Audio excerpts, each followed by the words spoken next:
Hey guys, wanted to go ahead and do a review of the Sennheiser HD560S and to go from there. So they were actually talking about this in a Discord, and after there was a lot of chatter about it, I got really curious. So here are my thoughts regarding this headphone, and we'll go from there. Before we go in further, I'm going to go and put some notes on the screen. There's about 22 pages of notes, so that's a lot of information, and what I do is I actually go through second by second and I write down all my thoughts.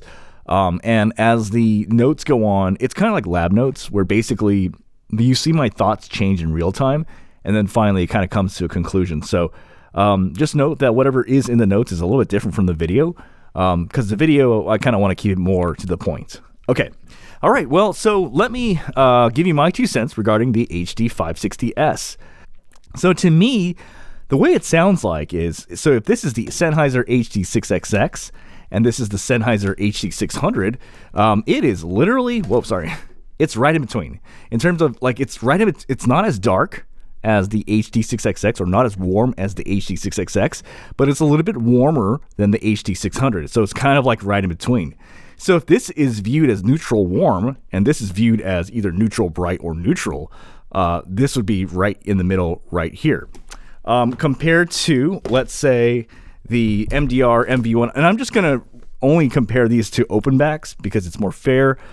This is more, I would say, more V-shaped, whereas this is more, I would say this is pretty close to neutral, actually. And another area is obviously the Sundaras. So the Sundaras, I would say, are closer to neutral bright, but it's more smoother. These are definitely warmer than the Sundaras, but these are not as warm as the HD6XX. So in many ways, I can see why a lot of reviews are calling this neutral or the new neutral because I think it wouldn't be, it depends on how you look at the Sennheiser HD600. Do you view this as neutral or do you view this as neutral bright? Because if you view this as neutral bright, then this would be neutral. But if you think this is neutral, then this is like neutral warm, but I don't know anybody calling this neutral warm. Anyway, let's get right to the point. So in terms of bass, I would say I would give this a ranking of B. It just doesn't have a lot of power and impact. And that's to be expected of open back headphones. Obviously you can EQ it to make it what you want, but in terms of what I like in terms of bass, I would not call this A. It's not like basically, I wouldn't say it's spectacular or anything like that, but it's like definitely got, it's got good bass. It's what I do have to say is in comparison to the Sennheiser HD6XX, the HD6XX sounds muddled to me in bass. It's a little muddled. And then the HD600 is a little lean when it comes to bass. And then when it comes to the MDR MV1, the MV1 has power and impact and has bass, and I like the bass on the MV1 a lot better. And then when it comes to the Sundaras, and I actually wrote this in my notes in the end, I kind of found it shocking that the MV1 actually has, despite it being slightly neutral, bright, smoothish, the bass, it has snap in it. It has snap. And this doesn't quite have the same snap as this. So while I would say this is a little bit warmer than this bass is, in my opinion, closer to like good, not great, right? In terms of, I would say, we got to bring out the, the sub bass. When I listen to this, and I listen to music, correct means like when that song, the sub bass, the way it sounds in the background, that's like when I feel like, okay, that's correct. Below correct means it's a little polite. And then way, way below correct is like anemic, like, whoa, you have like no sub bass in those headphones or IEMs. Above correct means it's not neutral, it's not correct, but it's fun. And then Beats by Dre is like, holy crap, that's a ton of sub bass. So the way this is actually, I would say that the sub bass is polite. It's below correct, as in you need actually more. This is below correct. It's not correct. It's not above correct. It lacks that growl in the background. And the irony is when you actually compare it to the Sennheiser HD6XX, this is like damn near an anemic. It doesn't have a lot of sub bass. Whereas I would say the MDR MV1 definitely is like much more sub bass. So this is, in my opinion, closer to below correct or close to polite. Okay. So in terms of female vocals, I was struggling with this one because female vocals are actually done really well here. They're nice and full. Overall, the music is very engaging, but there are a few flaws with this. I noticed that when it comes to female vocals, sometimes it gets lost in the mix. Like they'll sing and then the music covers their vocals, right? The other thing too is sometimes vocals can sound slightly low res. And then sometimes what I've noticed is that it can't handle the kitchen sink. So when vocals come in and then all these instruments come in and then all this crap just starts coming in, it just gets muddled and it gets confused. So it doesn't have a way to, like, that's very different, I would say, from like Sundaras. When a lot of stuff starts coming in with Sundaras, everything is separate. Like that's there. Everything has a clean separation. Whereas this, it just feels like it's losing control over what's going on. So that's my 2 cents regarding female vocals. I would give it a ranking of B, as in it's good, but it's not great. And okay, the other thing I want to talk about is the male vocals.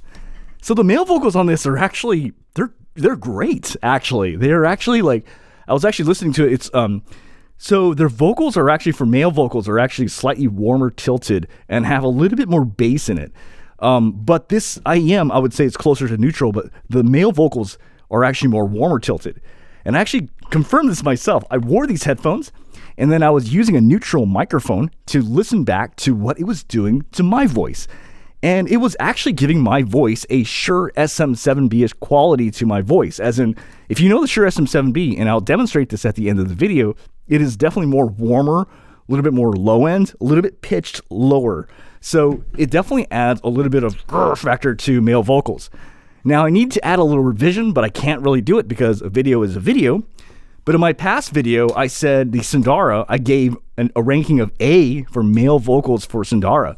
Well, this can't be A if this is A.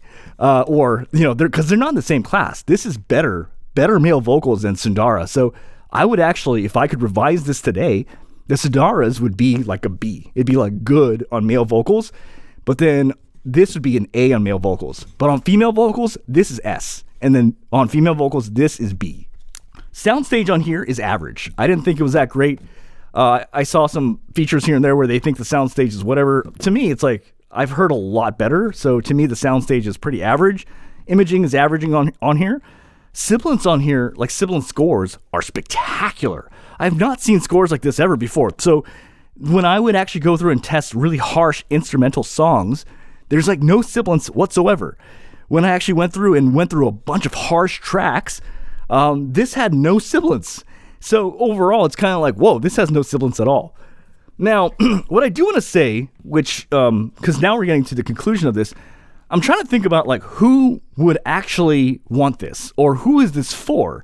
And I genuinely actually don't know, because this isn't for bass heads. This isn't for treble heads.